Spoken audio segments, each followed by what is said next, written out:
Hello student, Gargi tutorial ক্লাসে তোমাদের স্বাগত জানাই।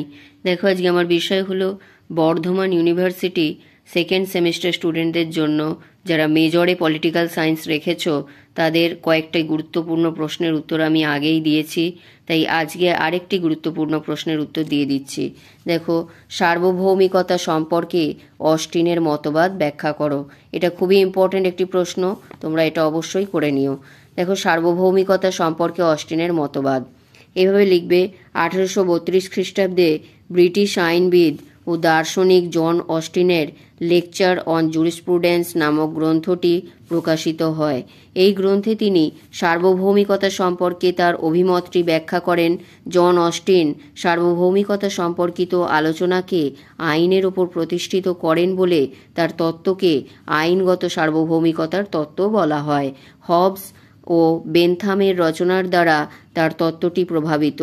অস্টিন বলেন যে আইন হল অধস্তন প্রতি ঊর্ধ্বতনের আদেশ, এর সঙ্গে নৈতিকতা বা প্রথার কোনো সম্পর্ক নেই বলে তিনি মনে করেন। এটা একটা প্যারায় লিখে পরের প্যারায় এখানে বক্স দিয়ে তোমরা এটা পয়েন্টের আকারে লিখবে। জন অস্টিন প্রদত্ত সংজ্ঞা। যদি শর্ট কোয়েশ্চেনে আসে যে জন অস্টিন সার্বভৌমিকতার কি সংজ্ঞা দিয়েছেন, তাহলে এখান থেকে এতটা লিখে দিলেই তোমাদের অ্যান্সারটা হয়ে যাবে। তারপরে এইভাবে লিখবে, সার্বভৌমিকতার সংজ্ঞা দিতে গিয়ে জন অস্টিন বলেছেন যে যদি কোনো সমাজে কোনো নির্দিষ্ট ঊর্ধ্বতন ব্যক্তি বা ব্যক্তি সংসদ অন্য কোনো ঊর্ধ্বতন কর্তৃপক্ষের বশ্যতা স্বীকার না করে, অথচ সমাজের বেশিরভাগ মানুষের কাছ থেকে স্বভাবজাত আনুগত্য লাভ করতে থাকে, তাহলে ওই নির্দিষ্ট ব্যক্তি বা ব্যক্তি সংসদই হল সার্বভৌম এবং ওই ঊর্ধ্বতন কর্তৃপক্ষ নিয়ে গঠিত সমাজ হল রাজনৈতিক ও স্বাধীন।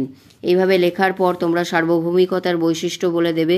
অস্টিনের প্রদত্ত এই সংজ্ঞা থেকে সার্বভৌমিকতার কতগুলো বৈশিষ্ট্য পাওয়া যায়, যথা 1 নম্বর দেখো, প্রত্যেকটি স্বাধীন রাষ্ট্রে কোনো ব্যক্তি বা ব্যক্তি সংসদ সার্বভৌমিকতার প্রতীক হিসাবে প্রতীয়মান। দ্বিতীয়ত, সেই নির্দিষ্ট ব্যক্তি বা ব্যক্তি সংসদ সমাজের বেশিরভাগ মানুষের কাছ থেকে আনুগত্য লাভ করে, কিন্তু সার্বভৌম ক্ষমতা সম্পন্ন কর্তৃপক্ষ অন্য কোনো কর্তৃপক্ষের নিকট আনুগত্য দেখায় না। 3 নম্বরে লিখবে, সার্বভৌম ক্ষমতা হলো অসীম, অবাধ ও চূড়ান্ত ক্ষমতা। 4 নম্বরে লিখবে, যেহেতু সার্বভৌম কর্তৃপক্ষ দেশের সর্বোচ্চ কর্তৃপক্ষ, তাই তার অধস্তন কোনো কর্তৃপক্ষের প্রতি আনুগত্য প্রদর্শন করে না। পঞ্চমত অর্থাৎ 5 নম্বর লিখবে, সার্বভৌম ক্ষমতা এক ও অবিভাজ্য ক্ষমতা বলে কোনো ব্যক্তি বা ব্যক্তি সংসদ বা প্রতিষ্ঠানের হাতে এই ক্ষমতার অংশভাগ তুলে দেওয়া সম্ভব নয়। 6 নম্বর, সার্বভৌম ক্ষমতা আইনের মাধ্যমে রাষ্ট্রের ইচ্ছাকে প্রকাশ করে, কাজেই রাষ্ট্রের আদেশেই আইন এই কারণে আইন ভঙ্গকারী শাস্তির যোগ্য। সপ্তমত অর্থাৎ 7 নম্বর, রাষ্ট্রের মধ্যে অবস্থিত সকল ব্যক্তির ওপর সার্বভৌম ক্ষমতা সমানভাবে আরোপিত, সার্বভৌম ক্ষমতা থেকে কেউই পৃথক থাকতে পারে না। এইভাবে বৈশিষ্ট্যটা দেওয়ার পর তোমরা এখানে চলে আসবে। এবার এইটুখানি দিলেই তোমাদের হয়ে যাবে। উপসংহার দেবে, বিভিন্ন দিক থেকে অস্টিনের তত্ত্বটি সমালোচিত হলেও তা সর্বাংশে গ্রহণযোগ্য নয়, কারণ অস্টিন সম্পূর্ণভাবে আইনগত দিক থেকে সার্বভৌমিকতাকে উপস্থিত করেছেন। আইনগত দিক থেকে বিচার করে বলা যায় যে নির্দিষ্ট কোনো কর্তৃপক্ষের উপস্থিতি না থাকলে আইনগত সার্বভৌমিকতাকে প্রতিষ্ঠা করা যায় না।